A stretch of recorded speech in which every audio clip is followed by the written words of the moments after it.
Here we go again, guys. What's up, Cowboy fans out there? This is Will again, coming at y'all with another video. Hey, guys, I really didn't want to touch on this topic. I really hate to. It's negative, and y'all know how I am about negative things. I'm a positive person. Everything come out of my mouth is positive. But I feel like I have to, as a Dallas Cowboy fan, as I love the team, love the franchise, love of the sport of football in general. I feel like I have to say something. Now, I'm not going to say what every jabroni on YouTube has already came out with a video about Zeke being out. I'm not going to do that. I'm not going to go behind them and say what they've already said. It's not fair to them or myself. You know, I've always been a different person. If somebody went to go do something, or if somebody came up with this idea, I come up with something better or different. You know, so I feel like I need to go in another direction with the Zeke situation. Now, what's done is done. I feel like this time he's not going to be able to come back from. If he does, it'd be a miracle. I would love to have him, but I'm tired of postponing it. I'm tired of delaying the inevitable. If they're not going to get him this year, they're going to get him next year. You know, it's just, I understand. I understand what he's trying to do. I understand him trying to keep his name clear and everything like that. I'm all for that. But I'm at the same time, as a fan, I kind of want to move on from the situation. I'm tired of the up and down and, oh, we got Zeke. Oh, Zeke suspended. Oh, we got Zeke. Oh, Zeke suspended. It's just becoming a little redundant, and it's just kind of eating away at us all in Cowboy Nation. But, you know, it is what it is. Whatever it is, I'm just going to go along with it. You know, I mean, what choice do we have? You know what I'm saying? We can say this, we can say that, but it is what it is. There's nothing we can do about it. But what I will say is the Dallas Cowboys need to figure out how, which they already have. I'm pretty sure they've already practiced and went over things to get prepared for life without Zeke. But what I'm going to say is it is not an impossible task. The media has already painted this picture of as soon as Zeke is out, the Dallas Cowboys are just going to plunder, just going to go downhill from there. Now we have to prove, the Dallas Cowboy team has to prove that they can win games without Zeke, because they think, I was listening to a segment earlier today on Skip and Shannon. And, you know, Shannon's a Cowboy hater. He likes nothing about the Cowboys. He will go against his own morals about the Cowboys. But anyway, the segment was about Dak Prescott, and is he in the conversation as an elite quarterback? I believe not yet, but he's still young. It's just his second year. He will be.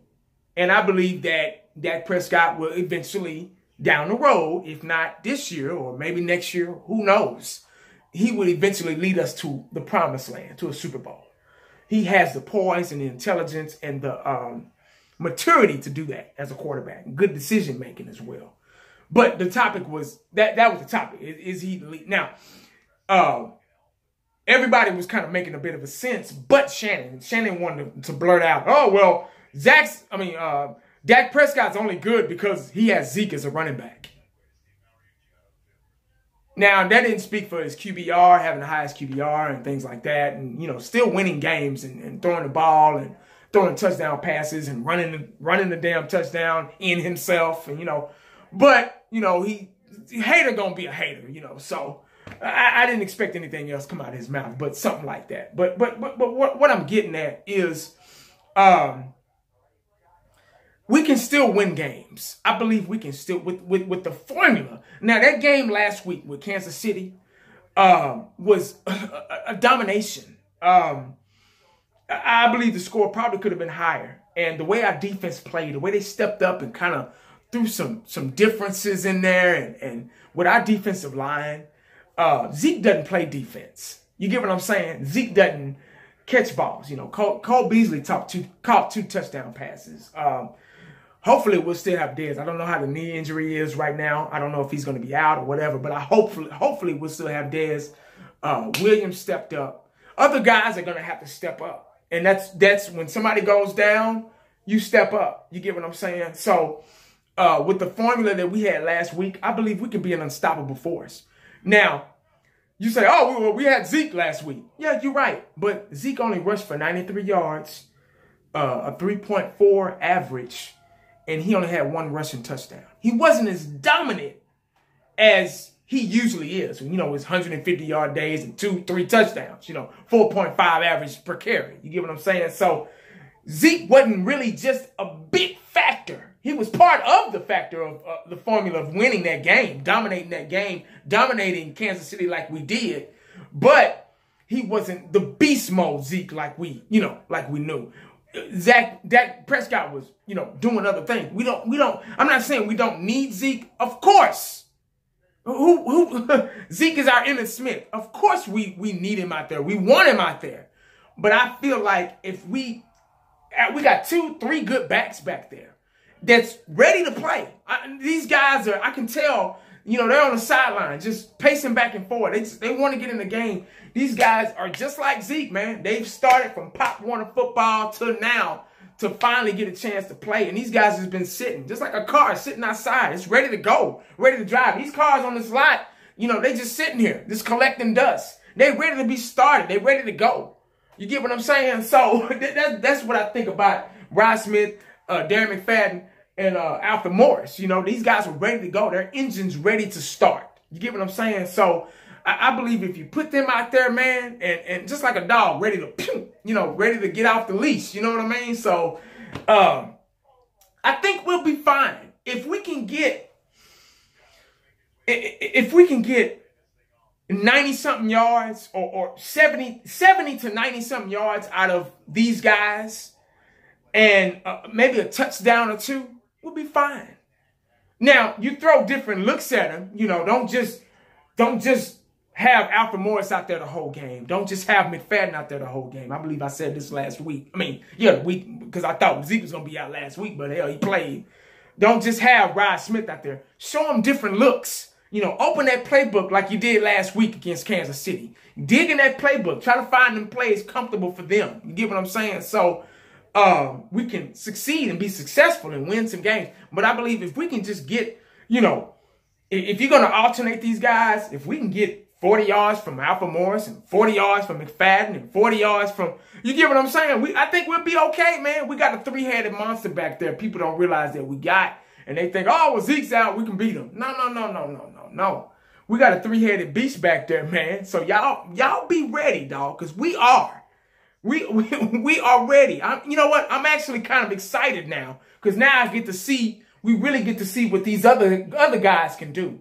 And Atlanta, they're 4-4. They're still a good team. I'm not going to sleep on them. I'm not saying, oh, this will be an easy win because, hell, we playing Atlanta. They're 4-4. We're playing in their house.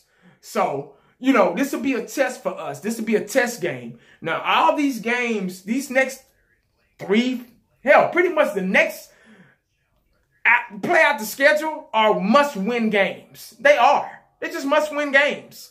All the games coming up are must-win games. I'm just calling them that because we got to prove to the nation that we can win games without Zeke. Because the minute we lose one game, oh, see, I told you. See, I told you, guys. Because you got to remember that we are the Dallas Cowboys. We are the most loved, the most hated, the most talked about, the most richest, the most valuable team in sports, period. Period. In sports. All of sports. Even basketball, baseball, table tennis, badminton, hockey, everything. We rule it. Got 5 championships. And they are waiting on us. When we lose, Cowboys lose. The next time you wake up in the morning and you watch a sports show, who's the first topic in the NFL? The Dallas Cowboys. The number 1 topic. I watched on my phone. I watched Skip Bayless and Shannon Sharp this morning. First topic, Dallas Cowboys. First take, Stephen A. Smith. No. First topic, Dallas Cowboys. What's the other show? There's another show that comes on right before Skip and with Chris Carter. First topic, Dallas Cowboys. People say, well, shoot, man. Shoot, man, y'all, Dallas sucks. Y'all ain't been to the Super Bowl since 95. Oh, man. Why they still talking about us? Why we still the #1 topic on the show? That's what I'm saying. So if we need to still win these games, we need to still win these games to show, oh, damn, well, hell, they ain't got Zeke, but damn, they still won. Fuck, what we gonna do now? You get what I'm saying? Keep them thinking, dog. But that's all I got, guys. I ain't gonna really go off into all that. That's all I want to say. And that's it. That's the bottom line, because this Dallas Cowboy fan said so.